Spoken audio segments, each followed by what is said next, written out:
για μας είναι ιδιαίτερη τιμή και μας δίνει κουράγιο και να συνεχίσουμε την προσπάθειά μας. Κύριε Δημητριάδη. Αγαπητοί φίλοι και συνάδελφοι, σας ευχαριστούμε πολύ για την παρουσίαση άλλη μια φορά εδώ πέρα. Το έκτο κατά σειρά μάθημα έχει θέμα, δύο κομμάτια είναι ουσιαστικά, αθλητισμός και καρδιά, όπου θα μας πει ο κύριος Καρασαβίδης, θα το πραγματευτεί, και ο κύριος Γραίδης της συγγενής καρδιοπάθειας των Στεφανιών. Κύριε Καρασαβίδη. Καλησπέρα. Το σημερινό θέμα μας είναι ο αθλητισμός και η καρδιά. Είναι γνωστό σε όλους μας το πόσο ευεργετικές επιδράσεις έχει η άσκηση και ο αθλητισμός στο καρδιακό σύστημα. Αλλά δυστυχώς πολλές φορές σε κάποιους συνανθρώπους μας υπάρχει ένα κατάλληλο υπόστρωμα ώστε η άσκηση να δρά ως πυροδότης που προκαλεί ευνίδιο καρδιακό θάνατο. Δεν είναι λίγες φορές που καλούμαστε να χορηγήσουμε μια γνωμάτευση ή βεβαίωση για κάποιον που πρόκειται να ασκηθεί, να αθληθεί, ώστε να ανιχνεύσουμε έγκαιρα αν υπάρχει αυτό το κατάλληλο υπόστρωμα και να τον προστατεύσουμε αποτρέποντάς του από ανταγωνιστικά αθλήματα ή και γενικότερα από τον αθλητισμό, ή αν δεν έχει κάποιο τέτοιο πρόβλημα να του χορηγήσουμε την βεβαίωση. Είναι ένα θέμα που καθημερινά μας απασχολεί έντονα. Ο ευνίδιος καρδιακός θάνατος στους αθλητές είναι ένα σπάνιο αλλά πολύ τραγικό γεγονός. Η πλειοψηφία των ευνηδίων καρδιακών θανάτων στους αθλητές αντιστοιχεί σε κληρονομικές ή συγγενείς καρδιακές διαταραχές. Οι αθλητές πολλές φορές υποθάλπτουν δυνητικά θανατηφόρες συνθήκες που μπορεί να παραμένουν ασυμπτωματικές και να οδηγήσουν σε ευνίδιο καρδιακό θάνατο, που είναι συχνά το πρώτο σύμπτωμα. Πολλές από αυτές τις διαταραχές μπορούν να ανιχνευτούν κατά τη διάρκεια της ζωής και υπάρχει πληθώρα θεραπευτικών επιλογών ώστε να ελαττώσουμε τον κίνδυνο από τον ευνίδιο καρδιακό θάνατο. Η συχνότητά του, όπως είπαμε, είναι πολύ σπάνια. Υπάρχει μια σημαντική καταγραφή σε προοπτική μελέτη στην Ιταλία που βρίσκει μια συχνότητα 2,3 ανά 100.000, ενώ στις ΗΠΑ φαίνεται η συχνότητα να είναι πολύ μικρότερη, κάτω από 1 στις 100.000, και σε μια άλλη μελέτη 0,6 ανά 100.000. Εδώ ένα σχετικό βιντεάκι σοκαριστικό. Βλέπουμε έναν νέο αθλητή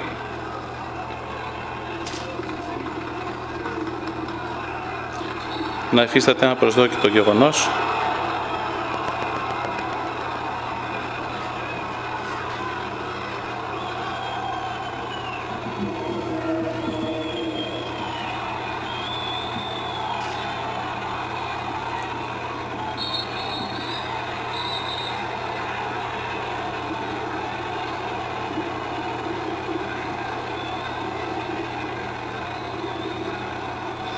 Να προχωρήσουμε για οικονομία χρόνου. Το πρώτο καταγεγραμμένο περιστατικό μάλλον είναι ευνηδίου θανάτου σε αθλητή. Το 490 π.Χ. ο Φιδιππίδης, που η παράδοση το θέλει να φέρνει το χαρμόσυνο μήνυμα διανύοντας 26,2 μίλια από το Μαραθώνα στην Αθήνα σχετικά με τη νίκη των Ελλήνων έναντι των Περσών και αμέσως μετά να πεθαίνει ευνίδια. Ήταν σε διακεκριμένος δρομέας της εποχής του. Το ποσοστό της διάσωσης μετά από έναν ευνίδιο καρδιακό θάνατο είναι 25%, χαμηλό. Εδώ μια πίτα από τον Μάρον, που μάλλον είναι ο γιατρός που έχει ασχοληθεί περισσότερο από όλους με τον ευνίδιο καρδιακό θάνατο και συγκεκριμένα με την υπερτροφική μυοκαρδιοπάθεια. Βλέπουμε ότι η υπερτροφική μυοκαρδιοπάθεια κατέχει το μεγαλύτερο ποσοστό, 36% ως αίτιο. Οι συγγενείς ανομαλίες των Στεφανιών Αγγείων, που σχετίζεται η επόμενη ομιλία από τον κύριο Γραίδη, 17%. Η μυοκαρδίτιδα 6%, η αριθμιογόνος μυοκαρδιοπάθεια της δεξιάς 4%, καναλοπάθειες 4%, πρόπτωση μητρούς δοδής βαλβίδας 4%, η δοστεφανία γέφυρα του ορστίου κατιόντα 3%, στεφανία νόσης 3%, ρήξη αορτής 3%, στένωση αορτής 3%, διατατική μυοκαρδιοπάθεια 2% και Wolff Parkinson White 2% και άλλα αίτια 5%. Εδώ τα μη καρδιακιακά αίτια, με το μεγαλύτερο μέρος της πίτας να συμβαίνει από αμβλία πλήξη στον θώρακα, που ουσιαστικά και αυτή είναι ένα αίτιο καρδιακιακού θανάτου, όπως θα δούμε στη συνέχεια. και να ακολουθούν άλλες αιτίες όπως φάρμακα, βροχόσπασμος κλπ. Η αναλογία ανάλογα με την φυλή, η μαύρη προς τους λευκούς, βλέπουμε την μεγάλη επίπτωση της υπερτροφής μυοκαρδιοπάθειας στην μαύρη φυλή, ενώ η αριθμιογόνος μυοκαρδιοπάθεια της δεξιάς ή η αορτική στένωση σε αυτό να υπερέχουν οι λευκοί.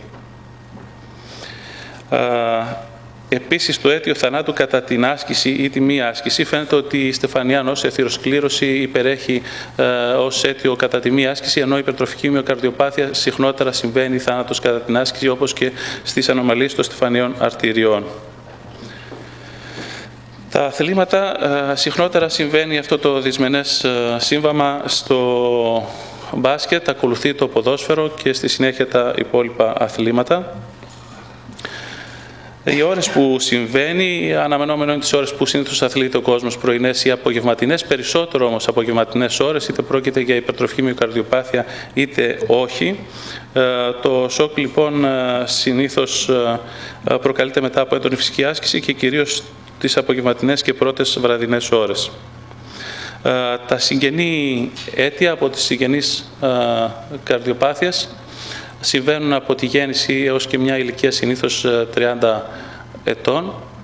Σήμερα έχουμε την τιμή να έχουμε μαζί μας και τον Γιώργο τον Γιαννακούλα, ο οποίος είναι αγαπητός συνάδελφος, ο οποίος έχει εξειδικευτεί σε αυτό το τομέα, και τις καρδιομυοπάθειες που πιάνουν καθ' όλη τη διάρκεια της ζωής ως αίτιο, από την εφηβεία τουλάχιστον και μετά, ενώ η στεφανιαία νόσο βλέπουμε μετά τα 35 με 40 έτη είναι το αίτιο, το σύνηθες αίτιο.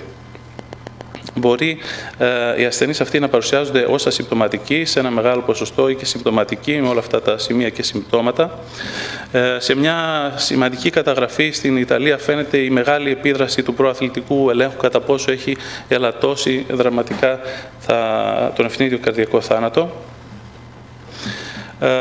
Τώρα για τον έλεγχο αυτό, για το screening αυτό, τίθενται διάφορα θέματα και ερωτήματα, το ποιος θα το διενεργήσει, πότε, πώς, με ποιο πρωτόκολλο και άλλα σημαντικά τέτοια θέματα. Γι' αυτό έρχονται οι κατευθυντήριες οδηγίες, εδώ είναι οι αμερικάνικες κατευθυντήριες οδηγίες, υπάρχουν και οι ευρωπαϊκές και κάποια διαφορά μεταξύ τους.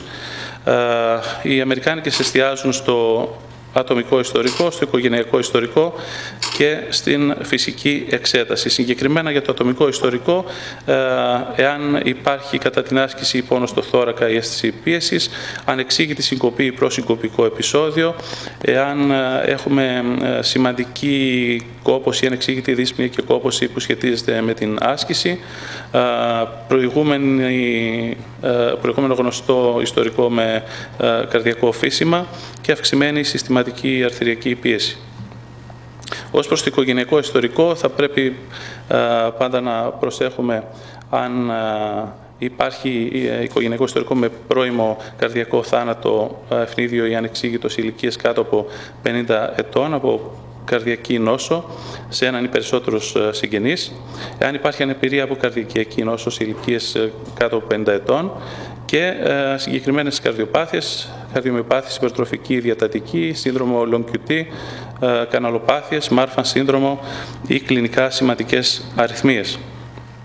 Είναι πάρα πολύ σημαντικό το ιστορικό, γιατί οι περισσότερες από τις αιτίες είναι κληρονομούμενες και έτσι πρέπει να ρωτάμε και για το ευρύτερο οικογενειακό περιβάλλον τον κάθε υποψήφιο που έχουμε μπροστά μας προς άσκηση. Ή αν διακρίνουμε ότι υπάρχει κάποιο πρόβλημα, να ελέγχουμε και το συγγενικό του περιβάλλον.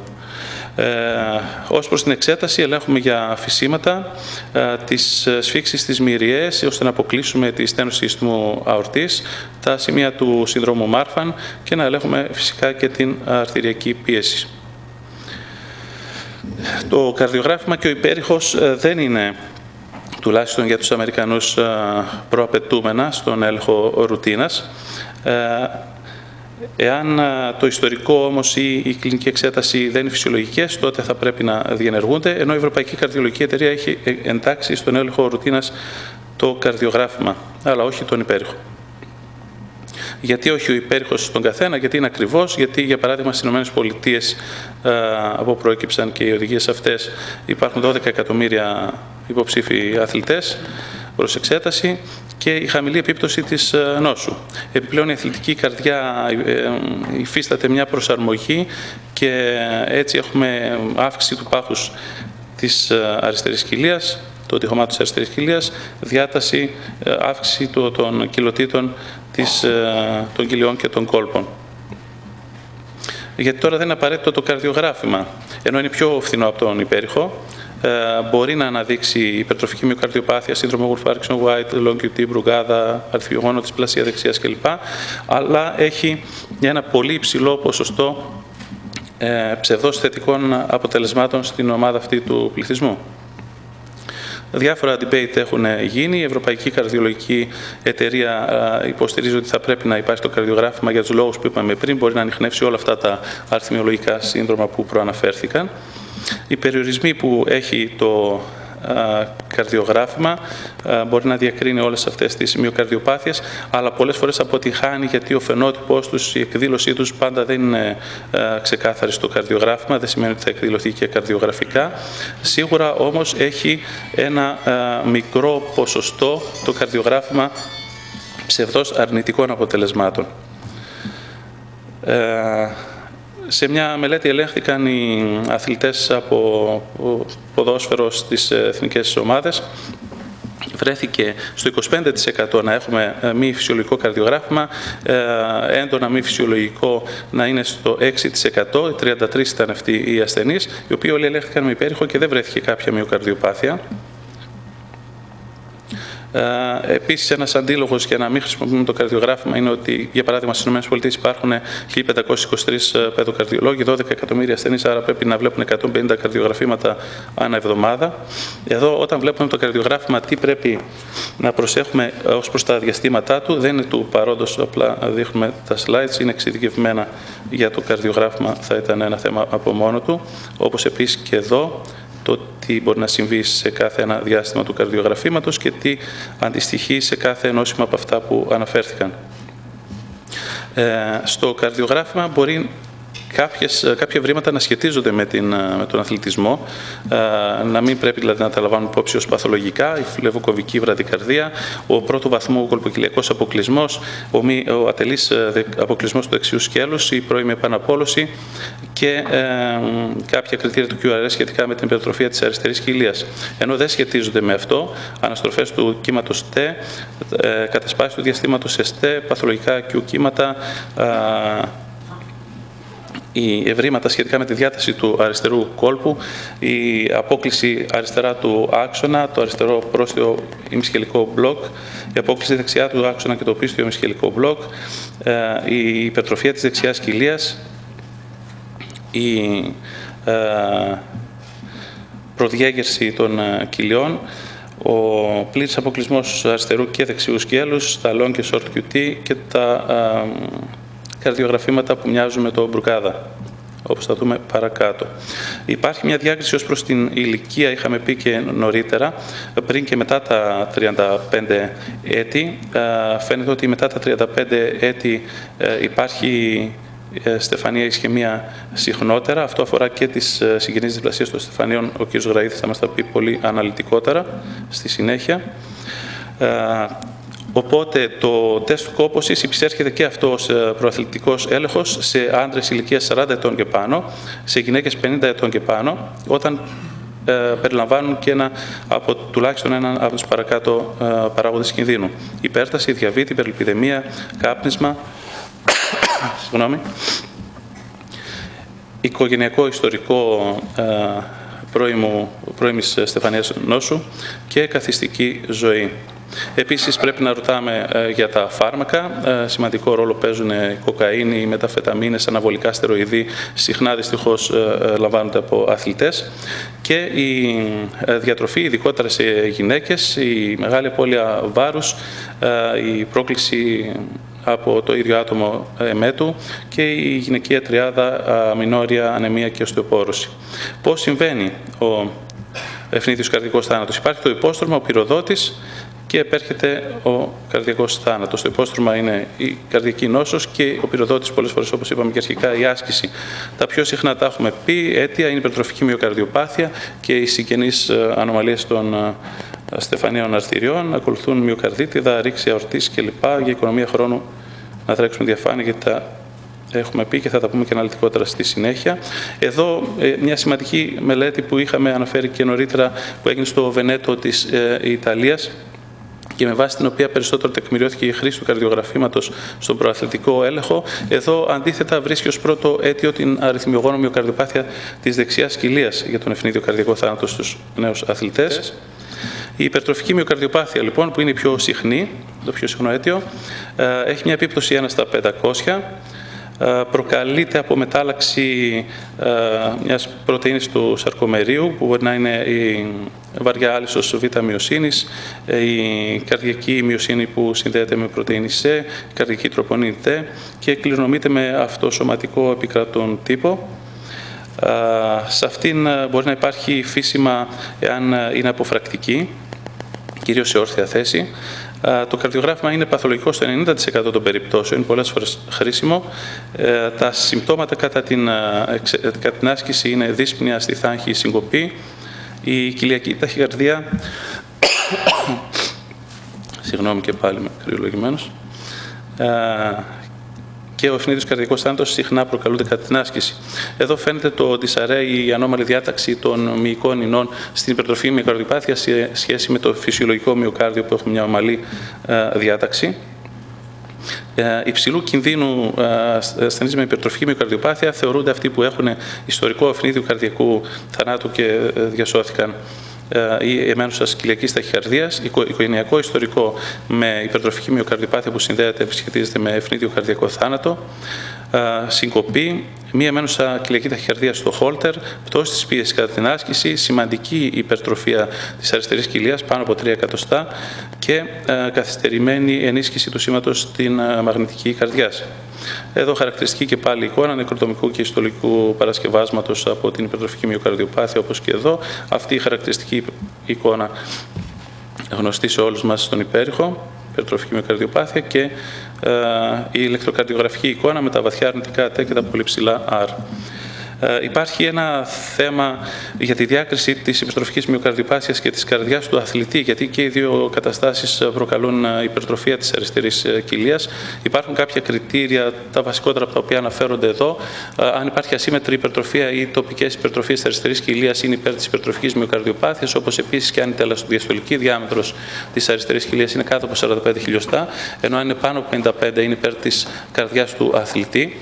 Η αύξηση των διαστάσεων του αριστερού κόλπου, το ανώμαλο ηλεκτροκαρδιογράφημα, η διαστολική δυσλειτουργία, το θηλυκό γένος είναι υπέρ της υπερτροφικής μυοκαρδιοπάθειας. Ένας τρόπος για να διακρίνουμε είναι να πούμε τον αθλητή να διακόψει την άσκησή του για 1 έως 3 μήνες και μετά να τον ξαναελέγξουμε. Εάν έχει υποχωρήσει η υπερτροφία, σημαίνει ότι ήταν από την άσκηση και όχι υπερτροφική μυοκαρδιοπάθεια, και το ιστορικό της υπερτροφικής μυοκαρδιοπάθειας είναι υπέρ αυτής στο συγκεκριμένο άτομο, το ιστορικό το οικογενειακό. Πολλοί ασθενείς με υπερτροφική μυοκαρδιοπάθεια δεν είναι ψηλού ρίσκου. Το ποσοστό του ετήσιου ευνίδιου καρδιακού θανάτου ανέρχεται στο 1% μόλις. Τα ανταγωνιστικά αθλήματα αυξάνουν το ρίσκο, και γι' αυτό τον λόγο όλοι οι ασθενείς με υπερτροφική μυοκαρδιοπάθεια εξαιρούνται και πρέπει να εξαιρούνται από ανταγωνιστικά αθλήματα. Περνάμε στις συγγενείς ανομαλίες των στεφανίων αρτηριών, οι οποίες, όπως είδαμε, είναι το δεύτερο αίτιο για τον ευνίδιο καρδιακό θάνατο σε νέους ασθενείς. Υπάρχει μεγάλη ποικιλομορφία σε αυτές. Η πιο ανησυχητική είναι όταν η αριστερή στεφανία αρτηρία εκφύεται από τον δεξιό κόλπο του βαλσάλβα και διέρχεται μεταξύ των δύο μεγάλων αγκίων αορτής και πνευμονικής αρτηρίας, και επίσης ανησυχητική είναι η κατάσταση όταν η δεξιά στεφανία αρτηρία εκφύεται από τον αριστερό στεφανιαίο κόλπο και μπορεί να διέρχεται επίσης ανάμεσα από τα δύο μεγάλα αγκία. Μπορεί να παρουσιάζεται ως στιθάγχη κόπωση, συγκοπή, ευνίδιος καρδιακός θάνατος. Η άσκηση, το καρδιογράφημα στην άσκηση αλλά και το καρδιογράφημα στην ηρεμία μπορεί να είναι φυσιολογικά. Επίσης, το τεστ κόπωσης, ακόμα και αν είναι φαρμακευτικό, μπορεί να είναι φυσιολογικό. Διαγνωστικές μέθοδοι είναι στον υπέρηχο, θα μπορούσαμε ενδεχομένως να το διακρίνουμε. Ακόμα πιο αξιόπιστες μέθοδοι, η μαγνητική καρδιάς, η αξονική τομογραφία και ο καθυριασμός. Μπορεί, αν ανεβρεθεί, να χρειαστεί να διορθωθεί και χειρουργικά. Εδώ διάφορες παραλλαγές. Βλέπουμε το φυσιολογικό να είναι όπιστο καρδιακή πορεία των στεφανίων, όπιστο αορτική ή πιο επικίνδυνα είναι ανάμεσα στα δύο μεγάλα αγκία, μπροστά από την πνευμονική ή μέσα από το διάφραγμα. Εδώ φαίνεται η ανώμαλη έκφυση της αριστερής στεφανίας αρτηρίας και να διέρχεται μέσα από τα δύο μεγάλα αγκία και αντίστοιχα η δεξιά από τον αριστερό κόλπο και να διέρχεται μέσα από τα μεγάλα αγκία. Βλέπουμε στις καταστάσεις αυτές, σε ό,τι αφορά τη δεξιά στεφανία αρτηρία, πώς είναι το στόμιό της σε ηρεμία και πώς στενεύει σημαντικά κατά την άσκηση. Βέβαια δεν είναι μόνο αυτός ο μηχανισμός, επισέρχονται και νευροορμονικοί μηχανισμοί που οδηγούν στον ευνίδιο καρδιακό θάνατο. Αντίστοιχα και το στόμιο του αριστερού στεφανίου συστήματος, το πόσο μπορεί να στενέψει κατά την άσκηση όταν υπάρχει αυτή η κατάσταση. Συνήθως αυτοί οι ασθενείς είναι συμπτωματικοί, όπως φαίνεται στο διάγραμμα αυτό. Το άλλο αίτιο είναι η μυοκαρδίτιδα. Συνήθως είναι ιογενής, προέρχεται συχνά από τον ιό κοξάκι. Συνοδεύεται επίσης συχνά από περικαρδίτιδα. Το 5 με 7% των ευνίδιων καρδιακών θανάτων στους αθλητές συμβαίνει εξαιτίας της μυοκαρδίτιδας και το 20% στους νεοσύλλεκτους στρατιώτες από τους θανάτους στους ευνίδιους. Έχουμε διήθηση από λεμφοκύτταρα, ενίσχυση στην μαγνητική σημαντική καθυστερημένη του σήματος. Η λειτουργία της αριστερής κοιλίας μπορεί να είναι φυσιολογική και η φλεγμονή αυτή μπορεί να προάγει να προκαλεί κοιλιακές ταχυαριθμίες. Εδώ αθλητές οι οποίοι κατέληξαν τεκμηριωμένα από μυοκαρδίτιδα, μεγάλοι αθλητές. Η αριθμιογόνος δυσπλασία, μυοκαρδιοπάθεια, όπως λέγεται πλέον, της δεξιάς κοιλίας, η συχνότερη από ό,τι φάνηκε στους αθλητές στην Ιταλία, κληρονομείται με αυτοσωματικό επικρατούν τύπο. Συμβαίνει γιατί έχουμε αντικατάσταση στο ελεύθερο τείχομα της δεξιάς κοιλίας από ινολιπόδι ιστό. Φαίνεται ότι έχουμε διάταση της δεξιάς κοιλίας με ανεβρίσματα. Στην κλινική εξέταση μπορεί να είναι φυσιολογικά τα ευρήματα. Υπάρχει μια ροπή προς κοιλιακές ταχυαριθμίες και η μαγνητική είναι πολύ χρήσιμη για τη διάγνωση. Βλέπουμε μια χαρακτηριστική μαγνητική εικόνα, μια κοιλιογραφία όπου φαίνονται έντονα οι δοκιδώσεις στην κατάσταση αυτή, όπως επίσης και σε νοκροτομικά και ιστολογικά παρασκευάσματα. Χρήσιμο στη διάγνωση της μυοκαρδιοπάθειας της αριθμιογόνου της δεξιάς κοιλίας είναι το κύμα ε που φαίνεται εδώ. Συμβαίνει από παρατεταμένη εκπόλωση της κοιλίας και το τρίγωνο στο οποίο συνήθως είναι εγκαταστημένη η νόσος. Τα κριτήρια, να μην ασχοληθούμε περαιτέρω για οικονομία χρόνου διάγνωσης νόσου.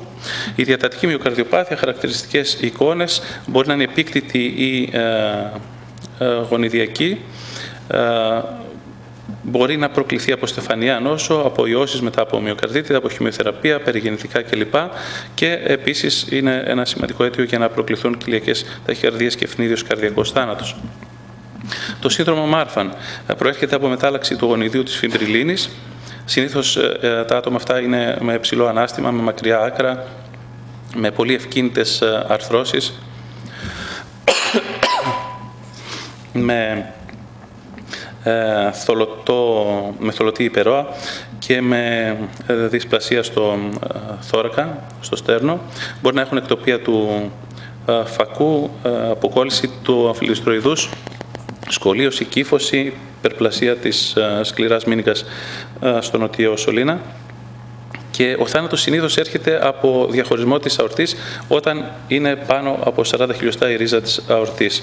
Εδώ φαίνεται έντονα η διάταση της ρίζας της αορτής και η μεγαλύτερη στην εποχή της βολεϊβολίστρια που κατέληξε από εξαιτίας του σύνδρομου Μάρφαν. Υπάρχουν και νοσήματα όπου δεν υπάρχει δομική καρδιακή νόσος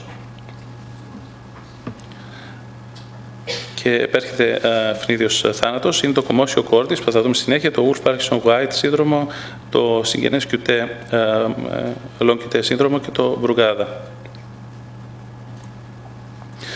Στο κομμόσιο κόρτης η κοιλιακή μαρμαρική προκαλείται από μια αυλαία πλήξη στον θώρακα, από ένα χτύπημα στο θώρακα. Πολύ συχνή είναι στο νεότερο πληθυσμό, γιατί εκεί είναι πιο ευαίσθητος ο θώρακας και από την πλήξη αυτή μπορεί να επηρεαστεί το μυοκάρδιο. Έχει αναπαραχθεί σε μοντέλο, σε χείρο, με πλήξη στην προκάρδια χώρα 15 με 30 μιλισέκοντ πριν την κορύφωση του κύματος T. Εδώ φαίνεται χαρακτηριστικά μια εικόνα που προκλήθηκε σε αγώνισμα πολεμικής τέχνης, όπως επίσης μπορεί να συμβεί και στο χόκκι επί πάγου, τέτοιου είδους πλήξεις. Εδώ αναφέρονται και τα υπόλοιπα αθλήματα και οι θέσεις όπου μπορεί να υπάρξει αυτή η πλήξη. Το σημείο αυτό είναι όπου θα πρέπει να συμπέσει χρονικά η πλήξη με το καρδιογράφημα για να προκληθεί κοιλιακή μαρμαρική, ευνίδια και αναπαραγώγημα. Εάν συμβεί στο QRS, ενδεχομένως θα έχουμε πλήρη κολποκυλιακό αποκλεισμό και κοιλιακή ταχυκαρδία, Εάν όμως συμβεί στο σημείο αυτό, τότε έχουμε κοιλιακή μαρμαρική. Η επιβίωση είναι ασυνήθις, 15% φαίνεται να έχουν διασωθεί από τέτοιου είδους κατάσταση. Φαίνεται ότι συχνότερα συμβαίνει στο baseball με αυτόν τον μηχανισμό και η θεραπεία είναι μόνο η απεινίδωση. Εδώ χαρακτηριστικά πως επισέρχεται σε αυτό το σημείο του καρδιογραφήματος και ακολουθεί η κοιλιακή μαρμαρική. Η λύση εδώ δυστυχώς δεν είναι να προλάβουμε με προαθλητικό έλεγχο, αλλά θα πρέπει να έχουμε εγκατεστημένους απεινιδωτές στις περιοχές όπου διεξάγονται αθλητικές δραστηριότητες.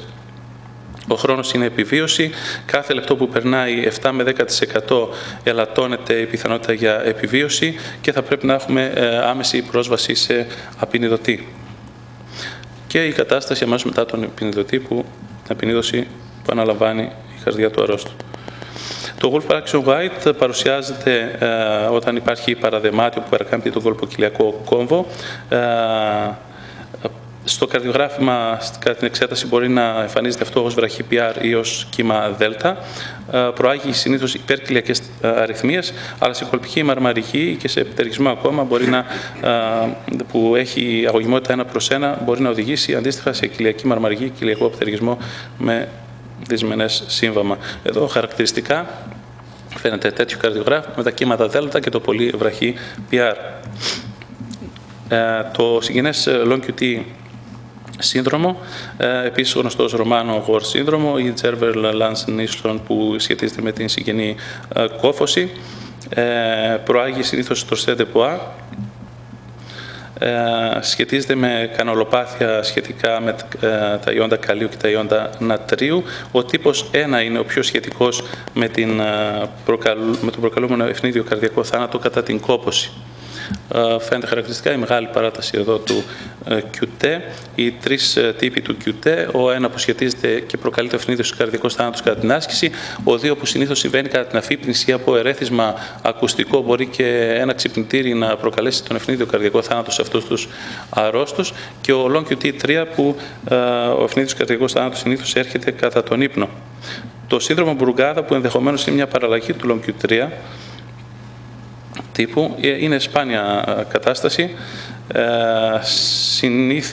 περισσότερο συνήθις στην Νότιο-Ανατολική Ασία, αγαπάει περισσότερο τους άνδρες με μια συχνότητα 9/1, συμβαίνει από μετάλλαξη του γονιδίου αυτού και επηρεάζει την αντλία των ιόντων νατρίου και προκαλεί ταχυριθμίες κοιλιακές και ευνίδιο καρδιακό θάνατο. Εδώ χαρακτηριστικά τα αυτιά του λαγού με την ανάσπαση στη βένα και V2, το σύνδρομο Μπουργκάδα, και οι τύποι 3 με πολύ χαρακτηριστική την ανάσπαση στον τύπο 1. Η στεφανία νόσους, επίσης είπαμε, με τη ρήξη αθληματικής πλάκας μπορεί να οδηγήσει σε ευνίδιο καρδιακό θάνατο και στους αθλητές. Η φυσική άσκηση όταν γίνεται σε μια καρδιά που πάσχει από στεφανία νόσο μπορεί να προκαλεί παροδική ισχαιμία και αυτή με τη σειρά της θανατηφόρο αρρυθμία και θάνατο. Με αυτόν τον τρόπο δυστυχώς έφυγε από τη ζωή ο αθλητής αυτός.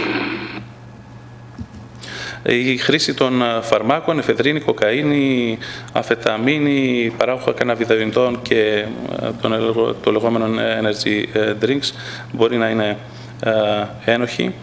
Επίσης των αναβολικών στεροειδών αυξάνουν τον καρδιακό ομή, προάγουν την υπέρταση και φαίνεται ότι ενδεχομένως προάγουν και τη συσσόρευση των αιμοπεταλίων, προκαλώντας θρόμβωση και απόφραξη των αγκίων.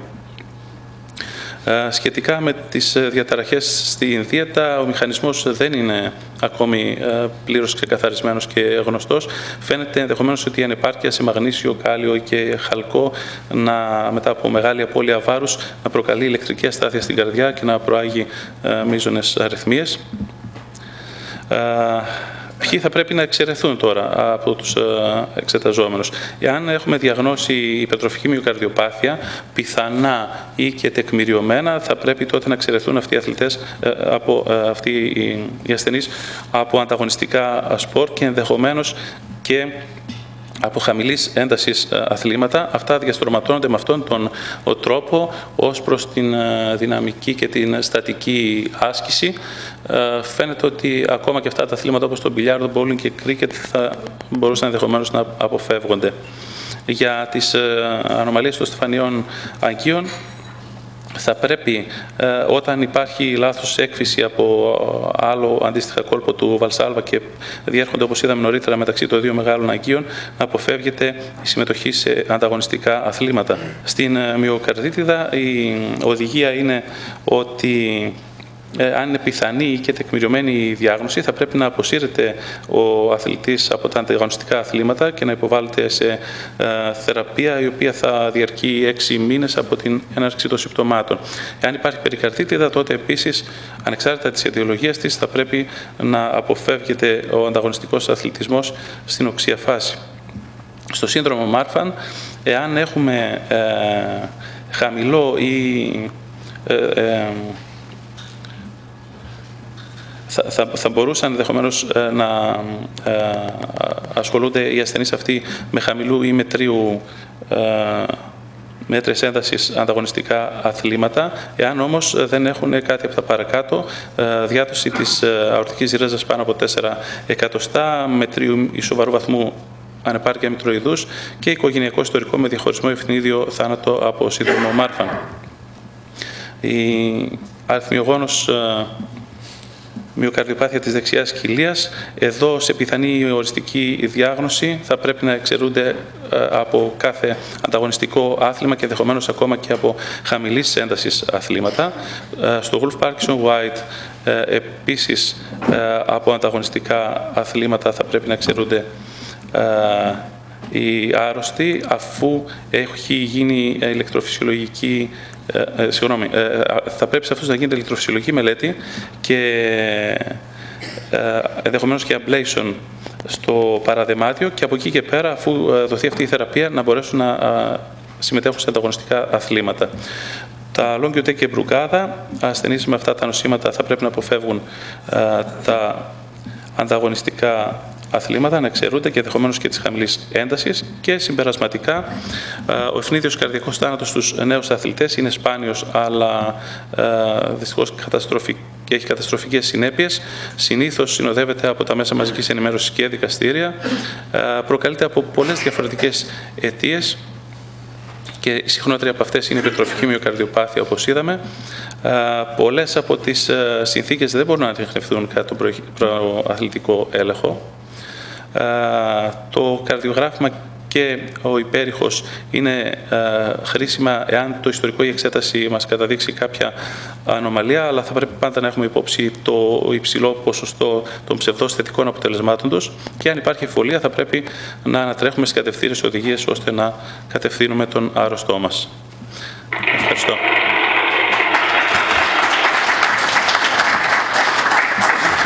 Ευχαριστούμε για την πλήρη κάλυψη του θέματος. Πριν προχωρήσουμε στο επόμενο θέμα, αν από τους φίλους μας θα ήθελε κάποιος να κάνει κάποιες ερωτήσεις ή κάποιες απορίες, ο κ. Καρασεβίδης είναι έτοιμος να απαντήσει. Φαντάζομαι. Ναι, ευχαριστώ. Καταρχήν εξαιρετική ομιλία, για να ακούσω. Ευχαριστώ. Εξαιρετική, που έκανε μια πολύ καλή ομιλία στο θέμα, το κάλυψε όλο, ας πούμε, διεξοδικά. Αυτό το οποίο νομίζω στην Ελλάδα συμβαίνει είναι ότι υπάρχει με τα παιδιά αυτά μια υπερβολική φοβία των γιατρών. Το οποίο νομίζω ότι αν αναλογιστούμε ότι πρόκειται για νέα παιδιά, και μιλάμε και όχι μόνο παιδιά με συγγενείς καρδιοπάθειες.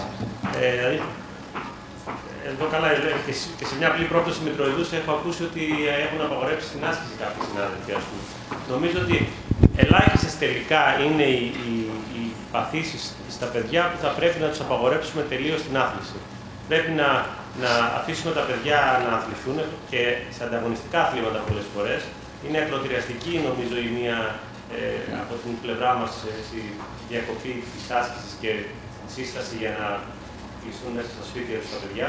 Νομίζω ότι μόνο στις ελάχιστες εξαιρέσεις που είπες θα πρέπει να είμαστε πάρα πολύ προσεκτικοί. Το δεύτερο θέμα, το οποίο ας πούμε, είναι πολύ σημαντικό και θα έρθει μπροστά μας, είναι αυτό με τους υπερήχους που γίνονται για τα σχολεία κτλ. Αυτό τώρα με τα καινούργια μέτρα και την οικονομική κρίση, δεν ξέρω αν ποια είναι η άποψή σας. Νομίζω ότι έχω ένα ερώτημα, αν μου επιτρέπετε. Επειδή ουσιαστικά και επειδή θα πάμε στο επόμενο θέμα που θα αναφερθώ εγώ στις συγγενείς ανομαλίες, η πλειονότητα των παιδιών τα οποία θα υποκύψουν, θα εμφανίσουν έναν ευνίδιο θάνατο με τις υψηλού κινδύνου συγγενείς ανομαλίες των στεφανίων, μέχρι να εμφανίσουν τον ευνίδιο θάνατο, είναι ασυμπτωματικά. Από τη βιβλιογραφία, δηλαδή βλέποντας τα δεδομένα από την Αμερική, ας πούμε, ουσιαστικά δεν χρησιμοποιούν στον προαθλητικό έλεγχο ούτε καν το καρδιογράφημα. Είναι ένα ερώτημα για τη χρήση των υπερήχων. Προσωπικά, και για να κάνω και τη σύνδεση με την επόμενη ομιλία, είναι ότι στην πορεία μου ως καρδιολόγος τα τελευταία 20 χρόνια μου προέκυψε το θέμα των συγγενών ανομαλιών όταν άρχισα να καθετηριάζω και να βλέπω ενηλίκους με συγγενείς ανομαλίες των στεφανίων. Το θέμα είναι ποιο. Ακόμα και σήμερα αναρωτιέμαι πόσα παιδιά έχω κάνει ένα διαθωρακικό υπερηχογράφημα και στα οποία δεν έχω ανιχνεύσει την ανώμαλη έκφυση των στεφανίων άγγιων. Κάποιες παθήσεις, δηλαδή υπερτροφική, με καρδιοπάθεια, κάποια πράγματα ίσως είναι πιο εύκολα ανιχνεύσιμα. Το αν μπορούμε ή πρέπει να κάνουμε ένα διαθωρακικό υπερηχογράφημα είναι ένα ερώτημα που δυστυχώς δεν μπορεί να το απαντήσει κανένας. Δηλαδή, το κόστος είναι ένα σημαντικό θέμα και δεν υπάρχει cost effectiveness σε αυτή την έρευνα, με την έννοια ότι θα κάνουμε πόσες χιλιάδες παιδιά, ενδεχομένως για να σώσουμε μια ζωή. Είναι ένα θέμα που δυστυχώς λογιστικά δεν πρέπει, αλλά ανθρώπινα δεν ξέρω. Είναι ένα θέμα. Το θέμα είναι ότι αυτό το παιδί είναι 100% όμως, έτσι. Αυτό είναι ένα θέμα. Και για να κάνουμε την εισαγωγή λίγο για το θέμα του κυρίου Γραΐδη, οι ανομαλίες των συγγενείς ανομαλίες της έκφυσης των στεφανίων είναι η δεύτερη αιτία ευνηδίου θανάτου. Η ιδιαιτερότητα είναι όσον αφορά στη δυσκολία της διάγνωσης. Αυτό είναι συνήθως που διαφεύγει, έτσι. Μια υπερτροφική μυοκαρδιοπάθεια σε ένα παιδάκι, σε έναν αθλητή, αν και εκεί έχει τα θέματα της όσον αφορά την αθλητική καρδιά, εύκολα βάζουμε διάγνωση με έναν απλό υπέρηχο. Έτσι λοιπόν, εφόσον